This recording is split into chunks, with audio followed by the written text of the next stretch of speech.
Welcome back to Quran by AI, where we unearth those fascinating insights from the Quran you might not find in a typical overview.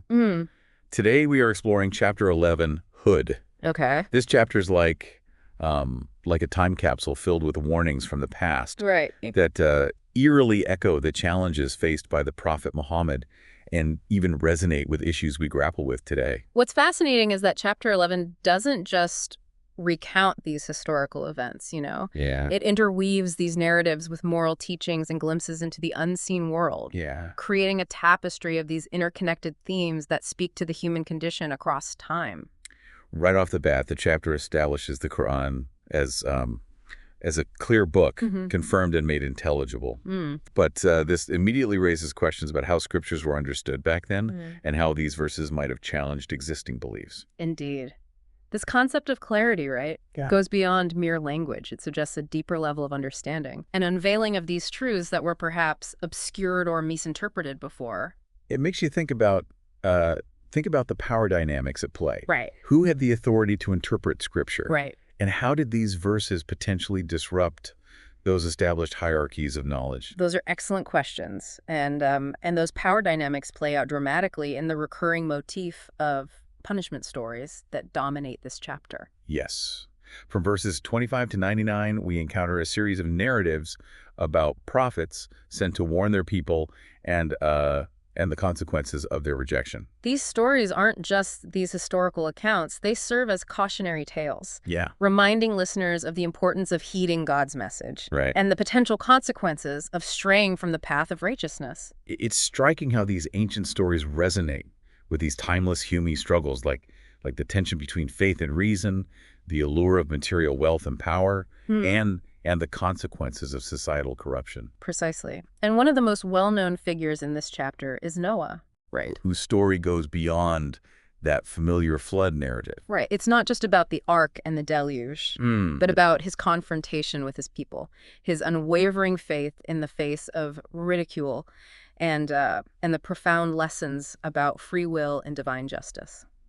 Verse 7 is particularly intriguing, as it mentions God's throne being upon the water during creation. Now, this isn't meant literally, but rather symbolizes God's ultimate power and dominion over all creation. Even the primordial waters from which everything emerged. That's a powerful image. And the Quran doesn't shy away from depicting the dramatic events of the flood itself. Verse 40 paints this vivid picture of God's command coming forth. And the oven gushing forth symbolizes the onset of the devastating flood. This metaphorical language adds another layer of meaning to the narrative, conveying the sheer force and magnitude of the event. And then there's the poignant story of Noah's son, who chooses not to heed the warnings and perishes in the flood despite his father's pleas. It's a reminder that even a prophet's family isn't immune to the consequences of disbelief, as stated in verse 40. This element of the story speaks volumes about the concept of free will and the limits of even a prophet's influence over others. Faith ultimately is an individual choice. It makes you wonder about the emotional toll this must have taken on Noah to witness the destruction of his own people, including his son, despite his tireless efforts to warn them. Absolutely. The Quran doesn't shy away from portraying that human element in these prophetic narratives, allowing us to connect with these figures on a deeper, more empathetic level. Now, shifting gears to another prophet featured in Chapter 11, we encounter Hud, a figure who might not be as familiar to those outside of Islamic tradition. Hud is interesting because his story, unlike Noah's, doesn't appear in the Bible. It's thought to be rooted in these Arab oral traditions, which raises these fascinating questions about how the Quran weaves together different sources of knowledge. And get this, some scholars even believe that the name Hud itself might have been coined by the Prophet Muhammad. That's incredible. It highlights how the Quran draws upon diverse sources to convey its message and speaks to the rich tapestry of cultural influences present in its narratives. In verse 50, we learn that Hud was sent to the Ad people, a community known for their advanced civilization and their towering structures. So they were people who prided themselves on their accomplishments and their material wealth, which often becomes a theme in these stories of warning and rejection. Yes. Their pride in their worldly achievements seems to have blinded them to the spiritual truths that Hud sought to convey. And what exactly was Hud's message to the Ad? Like other prophets, Hud called his people to worship God alone, rejecting their idolatry and their attachment to false gods. Did the Ad people listen to his warnings? Not at all. In verse 52, they demand proof from Hud, refusing to abandon their gods based solely on his words. They were skeptical of his claims, demanding a miracle to convince them. Their demand for a sign, for tangible proof, is a recurring theme in these prophetic narratives. It reflects the human struggle to reconcile faith with reason, the desire for concrete evidence in the face of the unseen. And even more striking is their claim that one of their gods has smitten Hud with evil, as mentioned in verse 52. It's almost paradoxical, isn't it? They acknowledge Hud's previous standing amongst them, right, but then dismiss his message because it challenges their inherited beliefs. Yeah, this highlights the powerful hold that tradition can have on people, even when presented with a new, divinely inspired message. Right. Their fear and denial led them to accuse Hud of being cursed by their own false gods. Hud's response to these accusations, as recorded in verse 53, is remarkable. He doesn't back down. Instead, he calls upon God as his witness and challenges them to scheme against him, placing his trust in God's protection. His unwavering faith in the face of adversity is truly inspiring. In verse 54, he reinforces his trust in God, stating that no creature crawls upon the earth except that God holds it by its forelock. That's a powerful image of God's ultimate control and dominion over all creation, providing a sense of comfort and assurance in the face of overwhelming opposition. But as we know, these stories often don't end well for those who reject the prophetic message. Right. In verse 58, God extends his mercy to Hud and those who believed with him, delivering them from a severe punishment. So faith and obedience once again lead to salvation. But what became of the Ad people? The Ad people, who rejected the signs of their Lord, disobeyed the messengers, and followed the command of every stubborn tyrant, met a tragic end as described in verses 59 and 60. Their fate, like that of other nations who defied God's messengers, serves as a stark reminder of the consequences of disbelief. It reinforces the cyclical nature of these narratives: warnings, rejection, and ultimately divine punishment. The next prophet in our deep dive is Salih, sent to the Thamud people. Okay. Their story, like Hud's, unfolds in a similar pattern, highlighting the recurring theme of resistance to change and the consequences of clinging to outdated beliefs. Okay, let's explore the story of Salih and the Thamud. Right. I'm curious to see how their narrative unfolds and what unique lessons we can glean from their experience. In verse 61, we're told that God sends Salih to the Thamud, and right away we see that familiar pattern. Right. The Thamud people, much like the Ad before them, express doubt and resistance to Salih's message.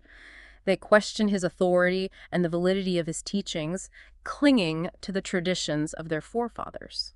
It's interesting how the Quran consistently highlights this human tendency to resist change, especially when it challenges these deeply ingrained beliefs and practices. It seems like a universal struggle, regardless of time or place. Absolutely. It speaks to that inherent difficulty of breaking free from established norms, even when presented with these compelling reasons to do so. Verse 62 captures this sentiment perfectly. The Thamud people acknowledge Salih's previous standing among them, yet they can't fathom why he's now forbidding them from worshiping what their ancestors worshipped. The appeal to tradition is a powerful force. It's almost as if they're saying, our ancestors did it this way, so it must be right. But Salih doesn't back down. In verse 63, he asserts his sincerity, emphasizing that he's not seeking personal gain, but is driven by a clear proof from his Lord and a desire to guide his people towards righteousness. His determination to convey the message, despite facing such resistance, speaks volumes about his character and his unwavering commitment to his prophetic mission. And to further emphasize the truth of his message, God grants Salih a miraculous sign, the She-Camel. Yes, the She-Camel. It's a fascinating element of the story, a tangible manifestation of divine power intended to convince the Thamud of Salih's authenticity. In verse 64, we see that the command regarding the She-Camel was clear: let her graze freely and cause her no harm. She was a test, a symbol of their willingness to submit to God's will. But tragically, they fail this test. Driven by their arrogance and their defiance, they choose to harm the She-Camel, disregarding Salih's warnings and the divine implications of their actions. Their actions sealed their fate, didn't they? It's a tragic reminder of how pride and stubbornness can lead to one's downfall. Did Salih try to reason with them one last time after they harmed the camel? He did. In verse 65, we see Salih delivering a somber message, a final warning. He tells them to enjoy themselves in their homes for 3 days, making it clear that this 3-day period is a promise that will not be belied. An ominous countdown. It creates this sense of impending doom and underscores the gravity of their transgression. It seems like the punishment was inevitable at this point. Indeed. Verse 66 describes the arrival of God's command. Salih, along with those who remained faithful, are saved, spared from the horrific fate that awaited the Thamud. Another powerful reminder that faith and obedience lead to deliverance, even amidst widespread destruction. But the fate of Thamud is not so fortunate. Right. In verses 67 and 68, we witness their destruction, a swift and decisive punishment that leaves them lifeless in their homes, wiped out as if they had never existed. Their annihilation is a stark reminder of the consequences of disbelief and defiance. The Quran doesn't shy away from portraying the severity of God's judgment, but it also consistently emphasizes that this punishment is a direct result of their choices, their persistent rejection of God's message and his messengers. The story of Salih and the Thamud, like those that precede it, serves as a powerful cautionary tale, reminding us of the importance of humility, obedience, and the dangers of clinging to arrogance and disbelief. But chapter 11 doesn't solely focus on these stories of punishment and destruction. Right. We also encounter the familiar figure of Abraham, a prophet revered in both Islamic and Judeo-Christian traditions. Yes. The Quran's portrayal of Abraham offers a glimpse into his character, his unwavering faith, and his compassionate nature. While the basic outline of his story is familiar, the Quranic account presents some unique and insightful details that add depth to our understanding of this pivotal figure. I'm curious to see how the Quran presents Abraham's story, especially within the context of this chapter, which is so heavily focused on these warnings and divine judgments. What aspects of Abraham's life and character does the Quran choose to highlight here? Verses 69 to 76 of chapter 11 describe the visit of angelic messengers to Abraham. They come bearing news of the impending birth of his son Isaac, despite Abraham and his wife Sarah's advanced age. Ah, yes. The story of Isaac's birth is a testament to God's power and the fulfillment of his promises, even when circumstances seem impossible. Indeed. But what's particularly intriguing in this account is the detail of Sarah laughing when she hears the news, as mentioned in verse 72. Her laughter stems from a mixture of disbelief and joy, highlighting the human reaction to the miraculous. It makes the story relatable, doesn't it?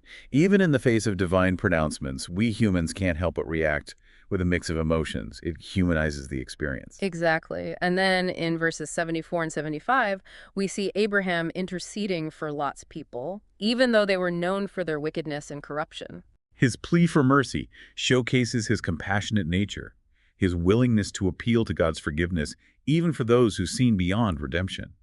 It speaks to his unwavering faith and his belief in the possibility of repentance and divine grace.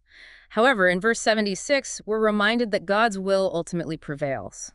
Even Abraham's intercession cannot alter the fate that awaits those who have persistently rejected God's guidance. It highlights that delicate balance between God's mercy and justice and the idea that while prophets can intercede and convey God's message, ultimately the consequences of one's actions are determined by divine will. That's a nuanced understanding, and it transitions us nicely into the next story, the account of Lot himself. Okay. Chapter 11 expands on Lot's story, going beyond the biblical narrative to emphasize his role as a prophet sent to warn his people against their immoral practices. I'm intrigued to see how the Quran handles this sensitive subject matter, especially within the context of a chapter filled with examples of divine punishment for transgression. In verses 77 to 83, we witness Lot confronting his people, urging them to abandon their wicked ways and turn towards righteousness. However, his message is met with scorn and ridicule. Right. His people are so deeply entrenched in their corrupt practices that they refuse to even consider the possibility of change. It's a sobering reminder of how societies can become blinded by their own vices to the point where they become deaf to the calls for reform and repentance. Absolutely. Their rejection of Lot's message seals their fate. And in verse 82, we witness the destruction of Sodom and Gomorrah, a dramatic portrayal of divine retribution against a community that had sunk into moral depravity. It's a chilling reminder of the consequences of unrepentant sin and societal corruption. The story of Lot and the destruction of his people reinforces the recurring theme of this chapter, the importance of heeding the warnings of God's prophets and the potential consequences of ignoring those warnings. And yet, amidst this somber backdrop of warnings and judgments, the Quran also offers these glimmers of hope, highlighting the salvation of those who remain steadfast in their faith and obedience. Yes. The stories of Noah, Hud, Salih, and Lot all showcase this duality. While the disbelievers face destruction, those who believe in God and follow his prophets find deliverance through his mercy. It's a powerful message of hope amidst the darkness of transgression. Precisely. These stories offer a nuanced perspective, reminding us that divine punishment is not arbitrary but a consequence of deliberate choices. They highlight the power of free will and the importance of aligning oneself with God's guidance. Now, moving on to another fascinating prophet mentioned in chapter 11, we encounter Shu'aib, a figure known for his emphasis on economic justice and his condemnation of dishonesty in trade. I'm curious to see how his message fits within the larger themes of this chapter. Shu'aib's story is particularly relevant, right? Because it addresses issues that were prevalent in Mecca at the time of the Prophet Muhammad. Right. It speaks to the timeless concern of social and economic inequality and the importance of fairness and honesty in all dealings. It's fascinating to see how the Quran connects these ancient narratives to the contemporary concerns of the Prophet Muhammad's community, highlighting the relevance and applicability of these lessons across generations. In verses 84 to 95, we see Shu'aib addressing his people, the Midianites, calling them to give full measure and weight, not to defraud others in their transactions, and to avoid spreading corruption in the land. His message is a powerful indictment of greed and dishonesty, emphasizing the importance of ethical conduct in all aspects of life, especially in matters of trade and commerce. It's a message that resonates deeply even today, as we grapple with these issues of economic inequality and the ethical challenges posed by global capitalism. Exactly. And in verse 86, we encounter the intriguing phrase, the remnant from God, which refers to the blessings and provisions that God bestows upon humanity. Shu'aib reminds his people that true prosperity comes from following God's guidance and adhering to his principles, not from accumulating wealth through unjust means. It's a powerful reminder that material wealth is fleeting, whereas true abundance lies in aligning oneself with God's will and living a life of virtue and righteousness. Did the Midianites heed Shu'aib's warnings, or did they, like the nations before them, choose to follow the path of defiance? Unfortunately, the Midianites followed that familiar pattern of rejection and defiance. They clung to their corrupt practices, mocking Shu'aib and disregarding his warnings. It seems that despite witnessing the consequences faced by those who came before them, they still chose to ignore the lessons of history, repeating the same mistakes that led to the downfall of previous nations. In verses 94 and 95, we see the consequences of their defiance unfold. Like the Ad and the Thamud before them, they are overtaken by a devastating punishment, a seismic event that leaves them destroyed and humiliated. Their fate serves as a stark reminder of the cyclical nature of these narratives and the consequences of choosing arrogance and greed over humility and righteousness. It's a sobering thought, isn't it? The idea that even when presented with these clear warnings and examples from the past, humanity can still fall prey to the same pitfalls of pride, greed, and disobedience. Indeed. These stories challenge us to examine our own choices and to reflect on whether we are truly heeding the lessons of the past, or simply repeating the same mistakes that led to the downfall of those who came before us. It's a call for introspection and a reminder that history is not merely a collection of past events, but a valuable source of guidance for navigating the challenges of the present and the future. Well said. And as we move towards the conclusion of chapter 11, we encounter a brief but impactful story, that of Moses and Pharaoh.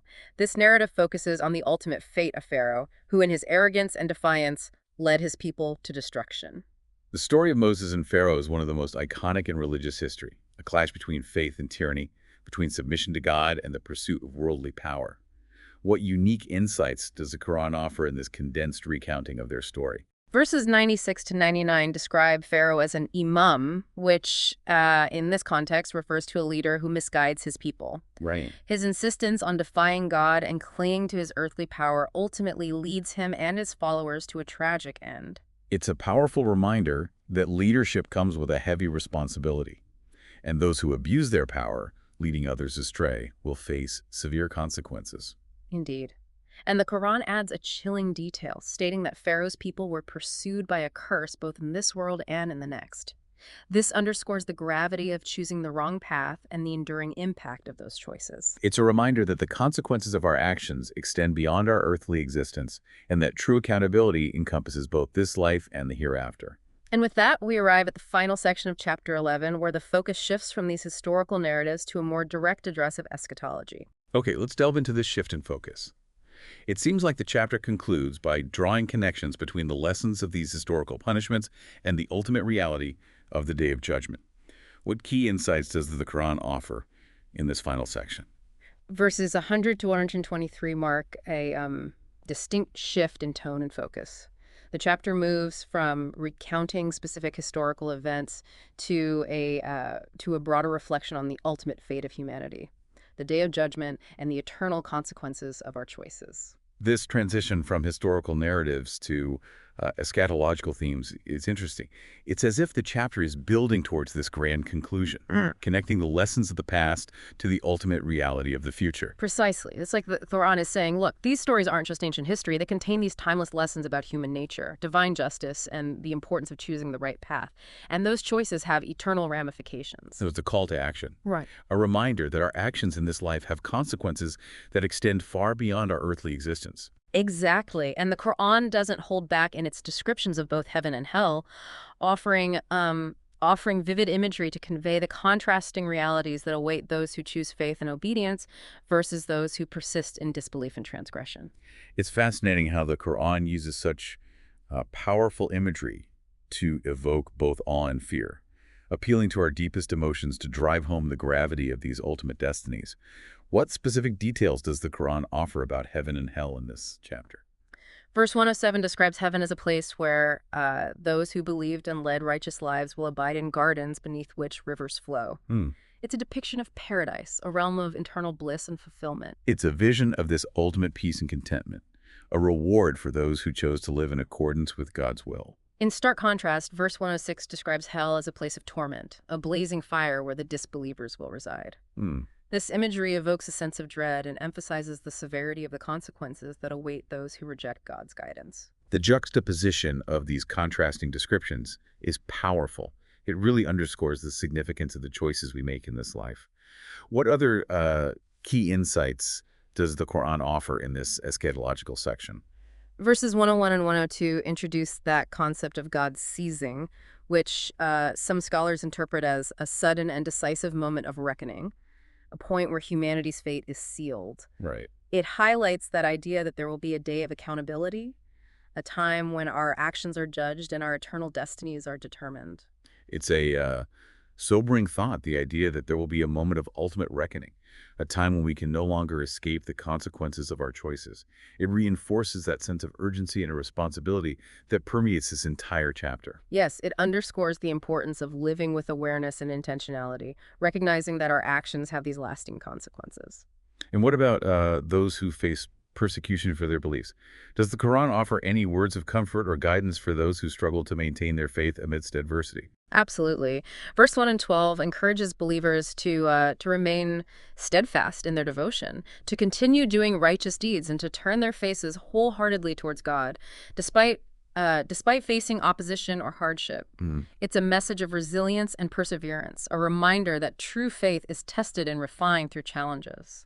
A powerful message of hope and encouragement for anyone who feels isolated or discouraged in their pursuit of a righteous life. Yeah. It suggests that even in the face of persecution, God sees our efforts and recognizes our commitment to his path. Indeed. And finally, verse 120 brings us full circle back to that overarching purpose of these prophetic narratives. Okay. It explicitly states that God narrates these stories to strengthen the heart of the Prophet Muhammad.